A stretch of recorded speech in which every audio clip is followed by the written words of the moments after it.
कोड़े फुट तलक खसला बस 20 रु अधिक यात्री आहत 3 गुरुतर नयागढ़ जिला इटामाटी थाना बड़ पंडुसर निकट बाईपास रे मर्मन्तुद दुर्घटना बसटी दारिंगीबाड़ी भुवनेश्वर अभिमुखे जाउथला गाड़ी रे मोट 40 रु अधिक यात्री थिले बाइक हेडलाइट पड़िबारु दुर्घटना घटिथिबा कहिसंती ड्राइवर अग्निशम बाहिनी पहुंची यात्री को उद्धार करथिले 3 गुरुतर को भुवनेश्वर स्थानांतर कर दैछि।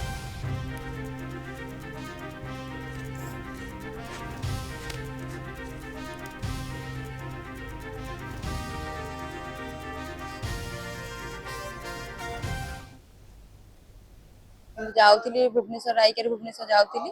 जीवा रास्तार ये आमर जो नयागढ़ ओभरब्रिज रे गाड़ीटा पलटी गला मुंड टे माड होती गोड़ टे स्वेलिंग अच्छी पाखापाखि 60-70 लोग थे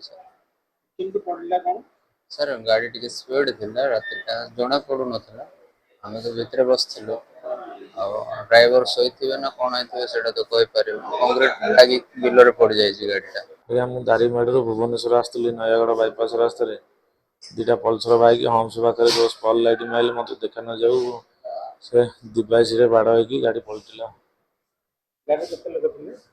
30-35 भर थे पेशेंट सेमती सीरियस कंडीशन कई ना माने डेथ टाइप कंडीशन कई ना समस्ते इंजर्ड होती 2 जन सीरियसली इंजर्ड अच्छा 2 जन सीरियसली इंजर्ड जनकर फ्रैक्चर होती चेस्ट ट्रमा होती।